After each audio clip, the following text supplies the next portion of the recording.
Tune Messiah வரப்போது, அதாவது டியூனோட பாகம் 3. ஸோ இந்த ஒரு டைட்டிலுமே பார்த்துருப்பீங்க, children of dune part 1 messiah. Actually இது வந்துட்டு ஒரு 3 பார்ட் சீரிஸ், ஓகேவா? அதாவது 3 எபிசோட் இருக்கும். ஃபர்ஸ்ட் எபிசோட் பேர் வந்துட்டு மெஸ்ஸையா அப்படிங்கிற மாதிரி தான் இருக்கு. பாசிபிளி இதே கதையை வந்துட்டு நம்ம அந்த படத்துலையும் பார்க்கறதுக்கான சான்சஸ் இருக்கு. ஆனால் இந்த கதை வந்து டியூன் மெஸ்ஸையா முடிஞ்சு ஒரு 9 வருஷத்துக்கு அப்புறம் நடக்கிற மாதிரி தான் சொல்லியிருக்காங்க. அப்படி பார்த்தா அரௌண்ட் ஒரு 10,204வது வருஷத்துல இருந்து நடக்கக்கூடிய ஒரு கதை மாதிரி தான் இருக்கும். அதனால தான் வந்துட்டு 10,203வது வருஷத்துலேருந்து 10,212 அப்படிங்கிற மாதிரி போட்டிருக்கேன். ஆனால் அந்த ஸ்டோரி வந்து 10,212 தாண்டி போகுது. ஏன்னா அவங்களோட குழந்தைங்கள்லாம் வளர்ந்த காலகட்டம் வரைக்கும் போகுது. ஸோ அதனால் வந்துட்டு ப்ராப்பரான இயரை வந்து இதை அவங்க சொல்லலை தான், நம்மளே நிறைய விஷயத்தை வந்து கன்சிடர் பண்ணிக்கிற மாதிரி இருக்கும். அதனால் அந்த இயர் முக்கியம் இல்லை, இந்த கதையை மட்டும் கேட்டுக்கோங்க, ஓகேவா? நம்ம டியூன் பார்ட் 2 பார்த்துருப்போம். டியூன் பார்ட் 2 எப்படி முடிஞ்சிருக்கும் அப்படின்னா, இந்த மாதிரி ஒரு புனித போர் ஆரம்பிக்க போகுது அப்படிங்கிற மாதிரி முடிச்சிருப்பாங்க. எல்லா ஹவுசஸ் கூடயும் ஆட்ரிடிஸோட ஹவுஸ் வந்து வார் டிக்ளேர் பண்ணியிருப்பாங்க. அராக்கிஸ்குள்ள எவன் வந்தாலும் அடிதான் அப்படிங்கிற மாதிரி அந்த ஒரு போர் நடந்து முடிஞ்சே போச்சு இந்த ஒரு கதை ஆரம்பிக்கும் போது. ஸோ பால் அட்ரிடிஸ் வந்து எம்பரர் ஆகி 12 வருஷம் ஆயிருச்சு, ஓகேவா? லிட்டரலி பார்த்தா ஒரு 12 இயர்ஸ்க்கு அப்புறம் நடக்குது. ஸோ அப்பயே உங்களுக்கு டைம் லைன் வந்து சேஞ்ச் ஆகுது, உங்களுக்கு பார்த்தாலே தெரியும். அதாவது டியூன் பார்ட் 2 முடிஞ்சதுக்கு அப்புறம் 10,191வது வருஷத்துலேருந்து ஒரு 12 வருஷம் கழிஞ்சிருச்சு அப்படின்னா 10,203வது வருஷம், ஓகேவா? ஸோ பால் அட்ரிடிஸ் எம்பரர் ஆகி 12 வருஷம் ஆயிருச்சு. ஸோ பிளானட் அராக்கிஸை வந்து மொத்தமாக அவர் கண்ட்ரோலில் இருக்க எம்பரரோட டாட்டரான இருளானியை கல்யாணம் பண்ணிடுவாரு. அவரோட இடத்த அவர் தக்க வச்சு எம்பரர் ஷதாமியும் போட்டு தள்ளி, இப்போ இவர் பேரரசர் ஆயிட்டார் இல்லையா, அவர் எல்லாத்தையும் போட்டு தள்ளி, அதை தொடர்ந்து நம்ம ஷதாமுக்கு வந்து இன்னொரு மகள் இருக்காங்க, பிரின்சஸ் வென்சிசியான்னு சொல்லிட்டு. ப்ரொனன்சியேஷன் தப்பாக தான் மன்னிச்சுக்கங்க. அவங்களும் அவங்களோட மீதி இருக்கிற குடும்பங்கள் எல்லாமே இருளானை தவிர்த்து எல்லாருமே வந்து சலுசா செகண்டஸ்க்கு துரத்தி அடிக்கப்படுறாங்கன்னு சொல்லலாம். ஸோ அங்கே போயிட்டு அவங்களோட ஆளுமை, ஹவுஸ் கொரினோட ஆளுமையை வந்து திரும்ப பெறணும் அப்படின்னு சொல்லி பார்க்குறாங்க. ஸோ இந்த சமயத்தில் முவாதிப்புக்கு எதிராக இருக்கிறவங்க எல்லாத்தையுமே கொல்ற அளவுக்கு பயங்கரமான ஆட்சிகள் தான் நடந்திருக்கும், ஓகேவா? ஏன்னா நிறைய பேர் அவனை கடவுளாக பார்க்க ஆரம்பிச்சிருப்பாங்க பால் அட்ரிடிஸை. ஆனால் இந்த சமயத்தில் பெனே ஜெசரிட் ஆகட்டும், ஸ்பேஸ் கில்ட் இருக்காங்க இல்லையா, இவங்க 2 பேர் தான் வந்து மேஜராக நம்மளுக்கு தெரிஞ்சிருக்கும். பட் ஆனால் இதில் வந்து இன்னொரு புதுசாக ஒருத்தங்களை காட்டியிருப்பாங்க, ட்லைலாக்ஸு அப்படின்னு சொல்லிட்டு. நான் அந்த ஸ்பெல்லிங்கை வந்துட்டு நான் போடுறேன், பார்த்துக்கோங்க. ஸோ பெனே டெலாக்ஸு அப்படின்னு சொல்லுவாங்க இவங்களை. ஸோ இவங்க வந்துட்டு ஈனோபோபிக்காவும் இருப்பாங்க, அதே சமயம் தனித்து இருப்பாங்க சொசைட்டியில், ஓகேவா? டியூன் யூனிவர்ஸை பொறுத்த வரைக்கும் இவங்க வந்துட்டு ஜெனடிக் மேனிபுலேட்டர்ஸ்ங்க, ஓகேவா? இவங்க எதை விற்பாங்க அப்படின்னா பயாலஜிக்கல் ப்ராடக்ட்ஸை விற்பாங்க. ஆர்டிஃபிஷியலான ஐ ஆகட்டும், கோலாஸ் வந்துட்டு ஒரு முக்கியமான ஒரு விஷயம், ஓகேவா? ஒரு ஃபிக்ஷனல் ஹியூமனாய்டு மாதிரி இருக்கக்கூடியவங்க. இது வந்துட்டு ஒரு முக்கியமான விஷயம் இந்த ஒரு எபிசோடில். அண்ட் அது மட்டும் இல்லாமல் ட்விஸ்டட் மென்டாட்ஸை விற்பாங்க. இதெல்லாமே அந்த லோரில் இருக்கக்கூடிய விஷயம். இதை நான் வந்துட்டு தனியாகவே வீடியோ போடுறேன், பட் சும்மா தெரிஞ்சுக்கோங்க, ஓகேவா? இவங்களை விற்கக்கூடியவங்க அப்படின்னு சொல்லலாம். அண்ட் இவங்களை ஃபேஸ் டான்சர்ஸ் அப்படின்னு சொல்லுவாங்க. எனக்கு தெரிஞ்ச அதுவும் இவங்க எல்லாருமே ஒரே கேட்டகரிக்குள்ள தான் வருவாங்க.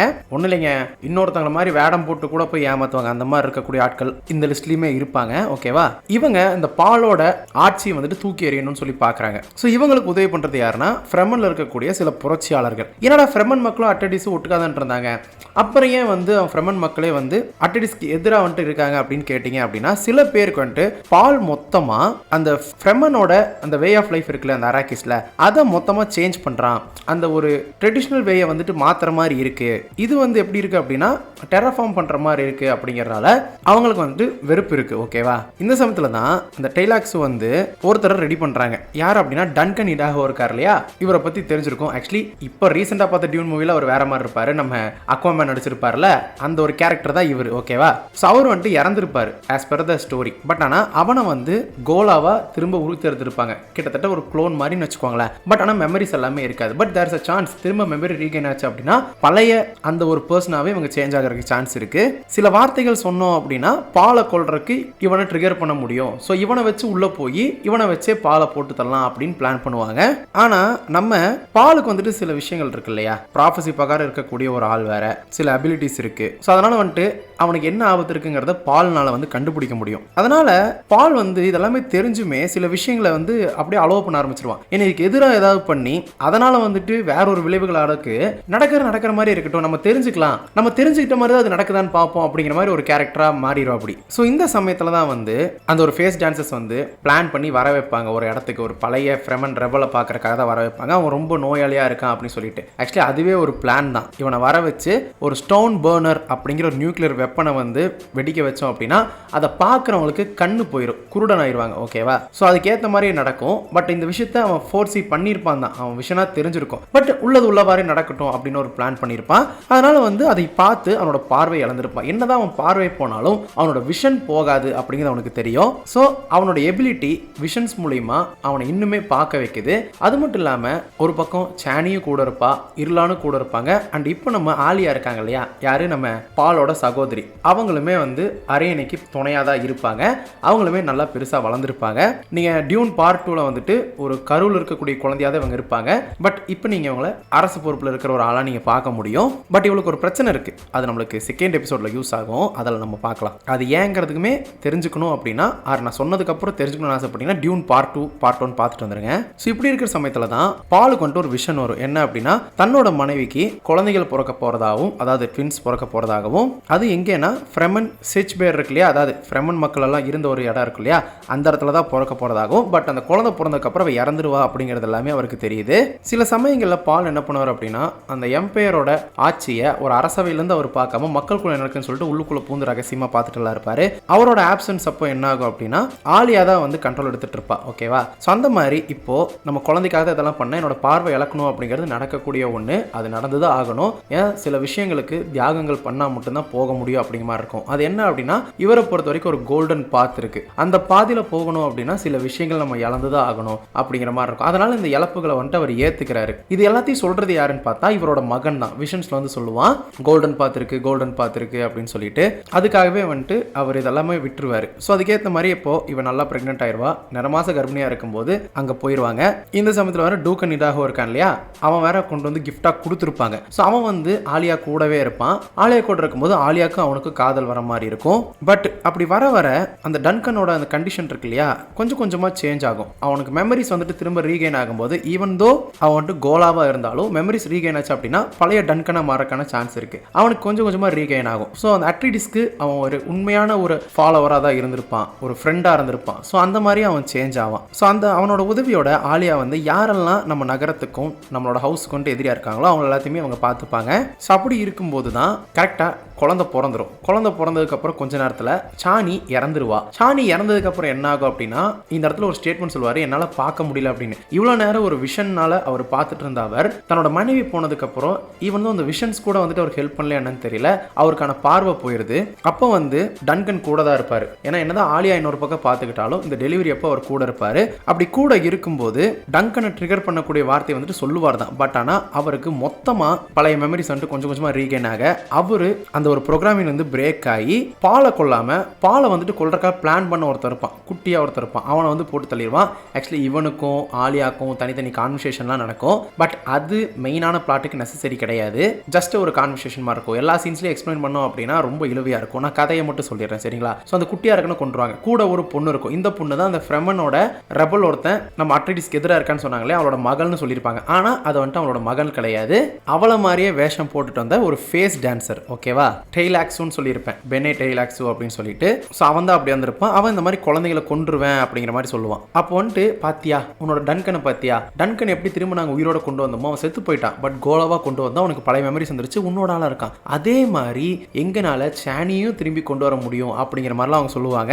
ஸோ நாங்கள் வந்து உங்களோட சேர்ந்து இந்த மாதிரி பண்ணுறோம் அப்படின்னு சொல்லிட்டு அவங்களோட அந்த ஒரு வர்த்தகத்துக்கு பார்க்குறாங்க, அவங்களோட பொருட்கள் எல்லாமே விற்கிறக்காக பார்க்குறாங்கன்னு நினைக்கிறேன். ஸோ அந்த மாதிரி அவர் வந்துட்டு பேசிக்கிட்டு இருப்பாரு.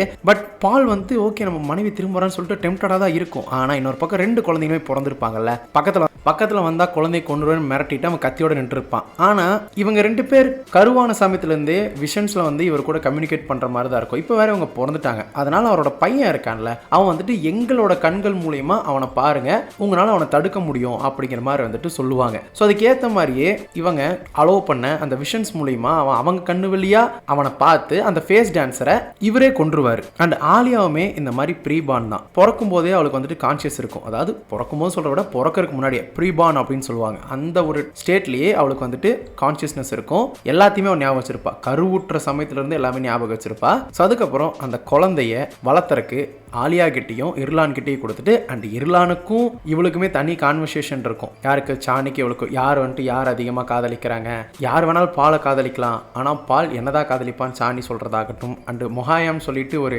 ரெவரன் மதர் இருப்பாங்க, அவங்க வந்துட்டு ஸ்டில் இர்லானை மேனிபுலேட் பண்ணுவாங்க. இந்த மாதிரி சீக்வன்ஸ் எல்லாம் அமைஞ்சிருக்கும். ஸோ இந்த மொஹாயம் யாருன்னு தெரியுதுங்களா? ஃபர்ஸ்டா நம்ம பால் அட்ரிடிஸை டெஸ்ட் பண்றதுக்காக வருவாங்க டியூன் பார்ட் 1ல.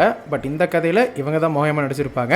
இவங்க என்ன விதமான மேனிபுலேஷன் பண்ணுவாங்க அப்படின்னா, எப்படி ஒரு அட்ரிடிஸோட ரத்த வழியில் ஒரு ஃப்ரெமனோட ரத்தம் வந்து கலக்கலாம், அதனால் அந்த குழந்தையை கொன்னுடு அப்படிங்கிற மாதிரி வந்துட்டு சொல்லுவாங்க இர்லான் கிட்ட. பட் இர்லான் அதை பண்ண மாட்டாங்க. ஏன்னா அந்த குழந்தைய அடுத்த 2 எபிசோடில் எந்த அளவுக்கு அவங்க பாசமாக ஒரு வளர்ப்பு தாயாக பார்த்துக்கிறாங்க அப்படிங்கிறது நம்மளுக்கு அந்த சீரீஸ்லேயே தெரியும். ஸோ இந்த மாதிரி ஈவெண்ட்ஸ் எல்லாமே நடக்கும். அண்ட் அது மட்டும் இல்லாமல் சரி இப்போ குழந்தைகள் பிறந்தாச்சு, தாய் இல்லை, பால் என்ன பண்ணுறாரு அப்படின்னா இது எல்லாத்துலேயுமே ரொம்ப நொந்து போய் இதுக்கு மேலே நான் என்ன பண்ண போகிறேன் அப்படிங்கிற மாதிரி பார்வை தெரியாமையே அந்த பாலைவனத்தில் தனியாக போய் ஆக்சுவலி ஃப்ரெமன் ட்ரெடிஷனை பொறுத்த வரைக்கும் இந்த கண்ணு தெரியாத ஒருத்தர் இந்த மாதிரி பாலைவனத்தில் போய் அப்படியே உயிரில் விட்டுறணும் அப்படிங்கிற மாதிரி ஒரு விஷயம் இருக்கும் போல். அதனால தான் அவர் இப்படி போகிறாரு. பட் இது எப்படி தான் முடிஞ்சிச்சா அப்படின்னு கேட்டால் அதை அடுத்த எபிசோடில் பார்க்கலாம்.